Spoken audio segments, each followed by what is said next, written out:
Welcome to Life Stories. What would you do if the people who were supposed to love you turned their backs, erasing your name from everything you knew? Imagine standing at the edge of your father's funeral, only to realize you're not even part of the story anymore. That's exactly what happened to Mia, a woman pushed to the brink, forced to fight for her place in a family that never saw her for who she truly was. The truth? It's buried deep in the lies they've told. But Mia's not going down quietly. You'll be shocked at what happens next, as the silent betrayals unfold and Mia uncovers the one thing her family never wanted her to know. This isn't just a story of revenge. It's about reclaiming what was always hers. Stay with us, because this journey is only just beginning. Mia stared at the rain-streaked window, watching the gray morning slip by in muted hues. The funeral home stood on the outskirts of the city, the beige brick walls not quite blending with the landscape, but somehow making it feel more like a part of the town. A place where grief was boxed up in pristine order, carefully arranged for public consumption.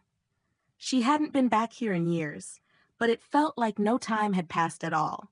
The same sterile air, the same polished floors, the same cold atmosphere that made her feel like she didn't belong. Her father's death had been the catalyst for everything that followed, an event that should have brought her back to the family, to the people who once loved her, but instead had cemented the gulf between them. She could still hear her father's voice echoing in her mind. "You're my brave girl."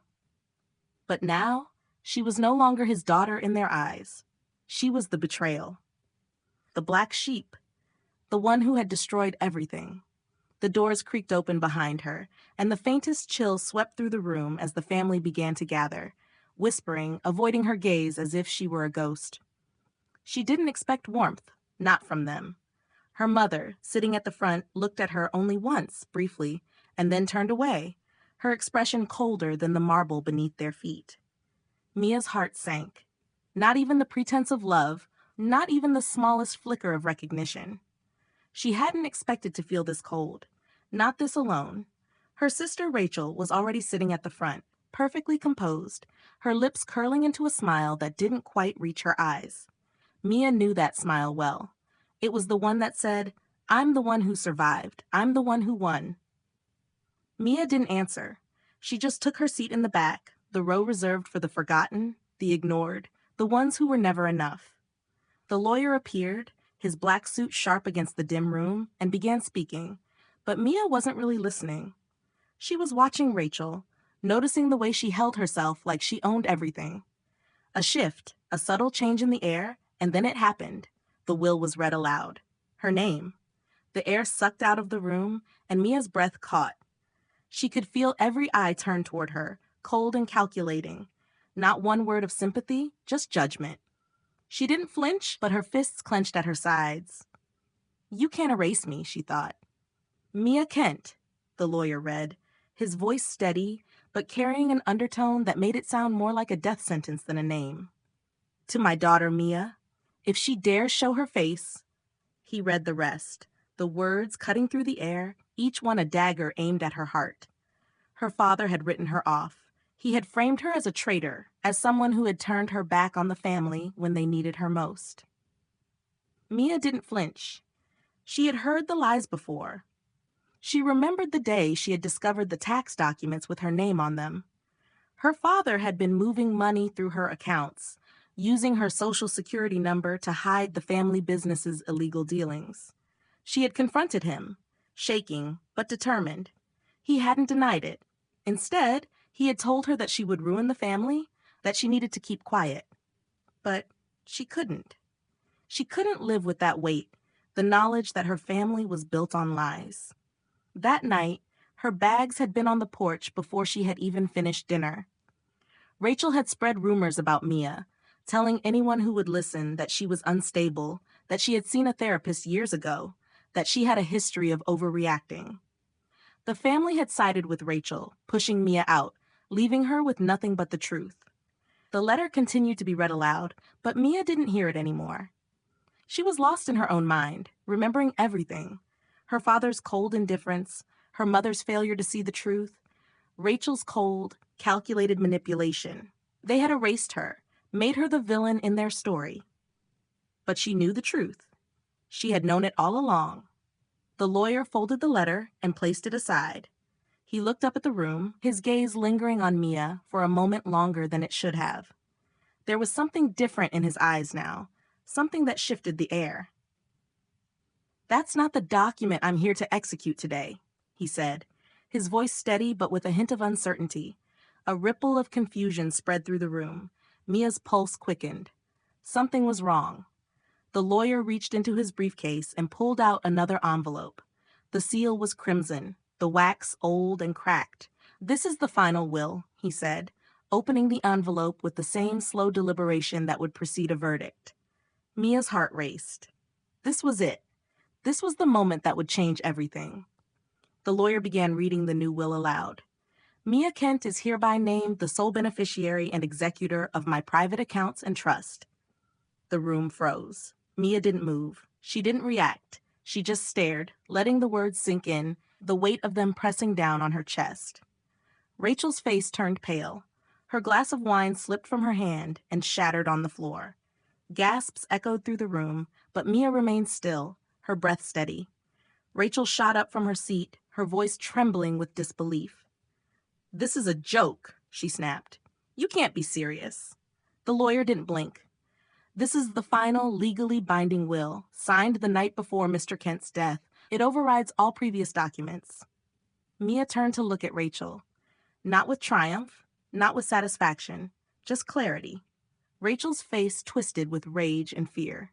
Mia saw it, saw the cracks beginning to form in the perfect facade Rachel had worked so hard to maintain.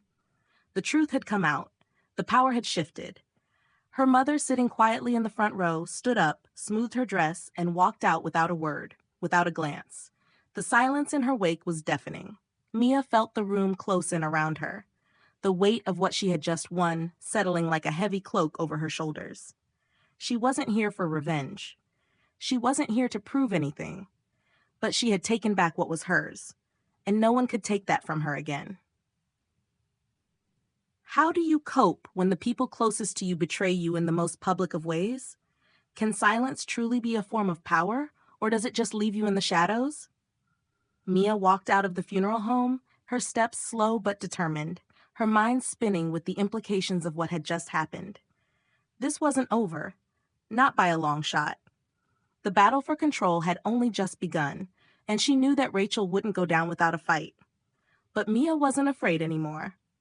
And as she stood outside in the cool air, a new realization settled in her chest.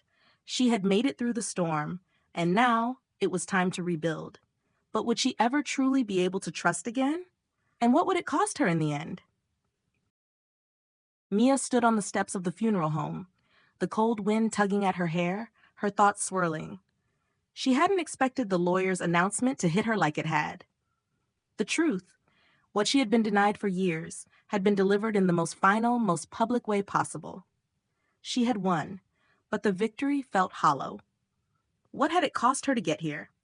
What had it cost her family? As she walked down the street, her heels clicking sharply on the pavement, she felt a tightness in her chest, a weight she couldn't shake. The rain had stopped, but the sky remained a heavy gray, as if it were mirroring the storm that raged inside her. She had taken the first step in reclaiming what was hers, her father's estate, her rightful place, but it hadn't brought the relief she thought it would. Instead, it had left her grappling with the emptiness of what was lost, not just in the family, but within herself. Her phone buzzed in her pocket, pulling her from her thoughts. It was a text from an unknown number. "Mia, it's Tom. I need to speak with you." Tom Barrett. The name sent a shiver down her spine. He had been her father's lawyer before everything went sideways. Mia hadn't seen him in years, and she couldn't figure out why he'd be reaching out now, of all times. He had been one of the few who had seen through the facade of her family's perfect image. But then he'd gone silent, too. She stood still on the sidewalk, staring at the screen of her phone. There was a sharp sense of anticipation, but also something else. Fear. What more could he possibly have to tell her? Hadn't enough already been uncovered? Mia hesitated for a moment, then typed back. "I'm free in an hour. Meet me at the usual place. An hour later, Mia found herself seated at a small, dimly lit cafe on the corner of a quiet street. The scent of freshly brewed coffee filled the air, but it did nothing to ease the tension tightening around her ribs. When Tom finally walked in, his presence seemed to fill the room with a kind of uneasy gravity. He was older, his hair graying at the temples, his face lined with years of stress and regret. He had been a part of her father's life, and by extension, a part of the web of lies that had nearly destroyed her. Mia, Tom greeted her softly, taking a seat across from her. His eyes were tired, as though the weight of his own decisions had started to wear on him. He wasn't a man who was easily shaken, but today he looked different. I didn't want to drag you into this, but I have something that might change everything. Her pulse quickened. What is it? Tom pulled a small manila envelope from his coat pocket and slid it across the table to her. Your father, he left something for you, he said, his voice barely above a whisper. Mia stared at the envelope, a part of her wanting to reach for it, another part terrified of what it might contain. The envelope was old, worn, as if it had been sitting there for years, waiting for this moment. Mia's fingers trembled as she picked it up, her heart pounding. The handwriting on the front was unmistakable, her father's signature, sharp and definitive. She opened the envelope slowly, carefully, as if fearing the contents would shatter her. Inside was a letter, a single sheet of paper folded neatly. Her eyes scanned the first few lines, her breath catching in her throat. Mia, I know you'll never forgive me for the things I've done, but I need you to understand something. Everything you've been told about your place in this family is a lie. I wasn't trying to protect you. I was protecting myself. The truth is, I needed you to stay quiet, to be the scapegoat so that Rachel could take over. But it wasn't just about business. It was about control. And I let her manipulate me. I let her tear us apart, and now I can't undo it. But I'm hoping this letter will be enough to set things right. Mia's breath hitched. She couldn't process the words fast enough. Her father, who had disowned her, who had pushed her out when she refused to comply, had just confessed. He had known. He had known all along what Rachel had done, what she had manipulated him into doing. And still, he had allowed her to drive Mia out of the family. Tears pricked at the corners of her eyes, but Mia didn't let them fall. Not now. Not when the truth was finally laid out before her, a truth she had fought for and clawed through the years to uncover. But this wasn't justice. This was too little, too late. The letter continued. I didn't leave you nothing. I left you the truth. This, what's coming, the mess that Rachel has built, it's all yours now. I've signed everything over to you. It's up to you now, Mia, to fix this. I wish I had the courage to make things right before I died, but I didn't. So here it is. Everything. And I'm sorry. If you can find it in your heart, fix what I've broken. The trust, the estate, everything. Mia felt as though the world around her was spinning, tilting on its axis. Her father had signed everything over to her. Everything. He had known she was right. He had known Rachel's manipulation, her lies. But it didn't matter now. The damage had been done. Her father's apology was meaningless without the time to heal the wounds he had caused. He had left her with the burden of it all. Do you understand what this means? Tom's voice broke through her thoughts. Rachel has no claim now. The trust is yours. Mia looked at him, a part of her too stunned to speak. What was she supposed to do with this? She had the power now. She had the keys to the kingdom, the very empire her father had built and destroyed. But at what cost? What kind of person would she become in the aftermath of all this betrayal? She stood up abruptly, the chair scraping loudly against the floor. I need time, she said, her voice tight. I need to think. Tom nodded, watching her closely. Take all the time you need. But Mia, he hesitated, as if he were about to say something else. Whatever you choose, don't let Rachel win. Mia didn't answer. She turned and walked out of the cafe, the weight of her father's letter heavy in her hands. Her mind was spinning, her heart racing with the realization of what had just been handed to her. She had been given the power to take back everything she had lost. But could she truly fix this? Could she confront Rachel, the woman who had tormented her, betrayed her, destroyed everything she held dear? Could she face the legacy of lies her family had built without losing herself in the process? Can a person ever truly redeem themselves from a lifetime of manipulation and betrayal? How far would you go to right the wrongs of your past? Mia walked out into the rain, her steps slow but certain, knowing the battle was far from over. What would she do next? The pieces were in her hands. But which ones would she choose to keep? Mia stood at the edge of the glass conference room, her fingers grazing the surface of the table, feeling the cool, sharp edges beneath her touch. The weight of the letter from her father still pressed heavy in her chest, but now, as she stood on the precipice of her next decision, she could feel a strange sense of clarity settling in. This was the moment of truth, her moment. The air was thick with tension. The boardroom was silent, save for the soft hum of the lights above. Rachel sat across from her posture stiff, her hands clenched tightly on the table. There was no smile now, no smugness. Her face was pale, her eyes shadowed with fear. She had been the one to weave the web of lies, to keep Mia trapped in a place where she was always the villain. And now Mia had come back, not for revenge, but for something more powerful: justice. Mia's mind flashed back to the night her father had driven her away. The cold, unfeeling way he had told her to leave, to never come back. He had turned his back on her, convinced that Rachel's lies were the truth. He had believed that silence would save them all. But silence had never saved anyone. It had only allowed the rot to fester. The silence between them had been deafening, suffocating. Now, as she stood before the board, holding the power her father had intended for Rachel, she realized something that made her pause. She could have walked away, just like before. She could have let Rachel take the lead, let her control everything, while Mia faded into the background. But Mia had learned something in the years since she had left. She had learned to find her voice, to take back what had been taken from her. "Rachel," Mia said softly, her voice steady but carrying the weight of everything she had fought for. "You can't have this anymore. Not this time. You've destroyed too much already." Rachel's eyes flashed, a storm brewing behind them. "You think you can just walk back in and take everything?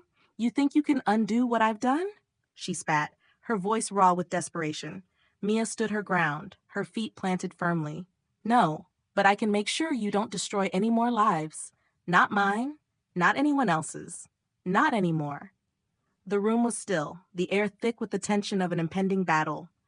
Rachel's face twisted with anger, but there was something else there too. Something Mia had never seen before. Fear. It wasn't the kind of fear that comes from a loss of control. It was deeper than that. Rachel was afraid of losing the power she had held for so long, afraid that Mia's return meant the unraveling of everything she had built. For a long moment, Mia stood there, facing her sister across the table, the weight of the past and the future pressing down on both of them. Then, without another word, Mia walked to the front of the room where the old, dusty trust papers were stacked. She placed her hand on them, feeling the years of secrets and lies that had been hidden within them. She could feel Rachel's eyes on her, but she didn't turn around. She didn't need to. This was her moment, and she wasn't going to let anyone take it from her. "I'm not here to tear this family apart," Mia said, her voice strong now, no longer unsure. "I'm here to fix what was broken, and if you want to fight, Rachel, you can. But I won't be the one to let this family's history be buried under your lies. I won't let it happen again." Rachel opened her mouth to say something, but the words caught in her throat. She could feel the shift, the power that had once been hers slipping away. Mia's presence in that room, her calm, her certainty, was enough to make Rachel question everything she had ever believed about herself. About them. Mia glanced back over her shoulder, meeting Rachel's gaze for the first time without the veil of years between them. It was a quiet moment, a heavy one, but it spoke volumes. She wasn't just taking back control of the estate, of the trust, of the company. She was taking back her life. "Sometimes the most powerful thing you can do is walk away," Mia whispered, almost to herself. "And sometimes the most powerful thing you can do is stay." Rachel's face twisted with a mixture of frustration and disbelief, but Mia didn't flinch. She turned back to the table and began signing the papers, each stroke of the pen marking the end of an old chapter. A chapter where she had been the victim, the one erased. Now, Mia was the one who would rewrite the story. The room was silent as Mia finished signing the final document, the weight of it settling over the room like a heavy fog. She had won. Not just the estate, not just the trust, but her own dignity, her own sense of self-worth. It had been a long road, but she was finally where she needed to be. And for the first time, she was proud of who she was. As she set the pen down, the room seemed to exhale. But even as the board members began to murmur among themselves, Mia remained calm, her gaze steady. She had faced her demons. She had faced Rachel. And now she would walk away, knowing that she had done everything she could to make things right. When Mia left the building, the first rays of sunlight broke through the clouds, casting a golden glow over the city. She felt lighter than she had in years. The weight of the past was still there, of course. But now she knew how to carry it. She wasn't running anymore. She wasn't hiding. And for the first time in a long time, she didn't feel alone. Her phone buzzed as she walked down the streets, the familiar sound pulling her back to the present. It was a message from her old mentor, the woman who had taught her how to stand tall, how to use her voice even when it felt like no one was listening. "You did it, Mia. I knew you would.